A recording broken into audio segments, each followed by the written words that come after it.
Hey, this is Travis the Tau Templar. I'm going to show off how this Walledex works and how you can generate your own vanity wallets for Bittensor. Walledex is a vanity wallet generator game for Bittensor. Yeah, who the hell knows what that means? Collect rare words, build your Walledex, and increase your vanity. So whenever you send crypto to another wallet, it's usually going to look like this, just a bunch of jumbled letters and numbers. But what if we could have it be something stupid or fancy or whatever your heart desires? Well, it's difficult to come up with vanity wallets that have more than 3 or 4 letters in them. But with Walledex, it's now possible to make much longer words. So typically, if you want to create a vanity wallet, you can go to polkadot.js, the link here, and search for something. So if I'm looking for Templar, I can have it generate those for me, and you can see it's starting to match a couple of them. There's TE.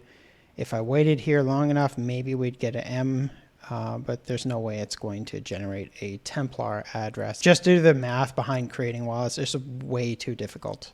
Enter Walledex. Gotta hash them all. So you can clone this repo and create your own vanity wallets offline if you like. I'm just going to go over it quickly. There's 2 files in it. GenerateWallets.py actually does the generating, and then your Walledex.py allows you to actually look through the generated wallets and find the ones that you like the best. Let's clone the repo. Let's install the virtual environment. Let's activate the virtual environment and install the requirements. And then we can actually run Python generateWallets.py. And what that's going to do is it's going to search through a whole bunch of wallets and then start highlighting the words that have been made. Winds, fuel, dome, sexy, etc. We're going to hit Control-C to stop that for now. You'll note that it's just got a whole bunch of words here. You can look in the words file here to see all the words that it's looking for.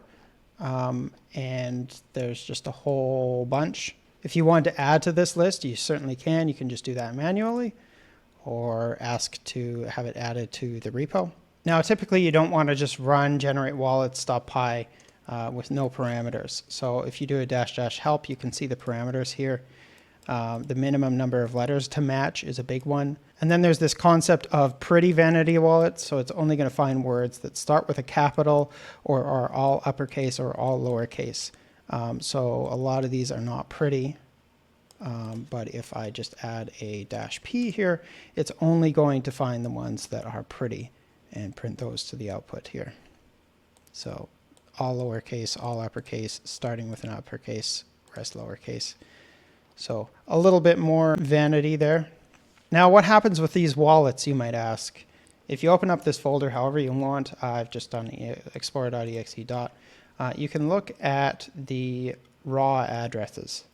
And in this file, we can see the address that was generated, along with the mnemonic to generate that address, and the public and private key if you really want those. So everything that is printed to your console here, you actually have saved in this raw addresses file, and you can actually use those addresses. If you want to use these addresses, I would write down the mnemonic on 2 separate pieces of paper and then actually select and delete the wallet from this file, just so that it cannot be reused, or if you accidentally save this raw addresses file somewhere that you didn't mean to save it, at least the wallets that you've taken out of here are safe.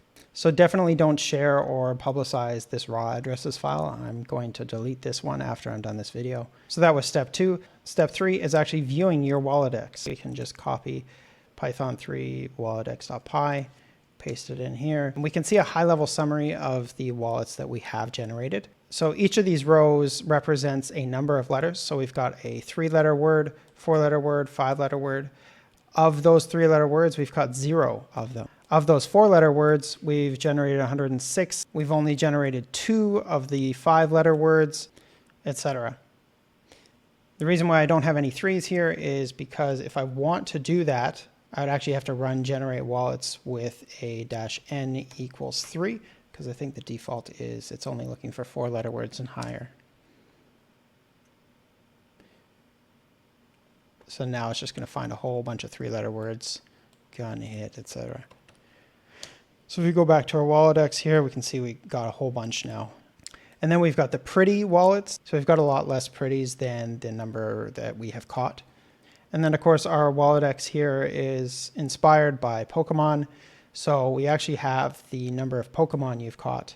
Now, if we want to look a little bit deeper in the Walledex, we can do that with dash with a parameter. So we're just going to look at our Pokemon first. So we can do dash Poke just for that. So we've caught a Mew apparently. But if we wanted to look at only the 4-letter words, we could do dash n equals 4. And we can see all the 4-letter words that we have generated. Say we only want to look at pretty 4-letter words. Add a dash p here. And we've only got the pretty ones. Let's just take a look at the 2 5-letter words that we've got here. I found that here too. So we've got cycle and grape. So I've got some ideas for what kind of wallets you might want to generate and the parameters you might want to use. Remember, when you're generating wallets, you can say what kind of wallets you want to look for. So if you only want to do 5 letters and pretty, you can do that.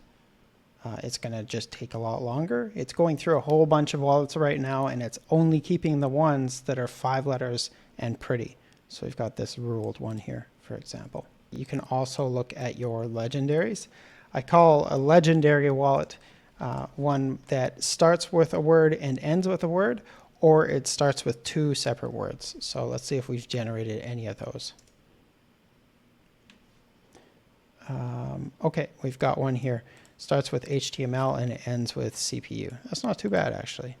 Another thing I just wanted to mention here is if you do a Python 3 Walledex and do a -f, you can search for words. So let's search for words that start with canned. And we've got can do, candy, candle. And then be wary of your raw address's size.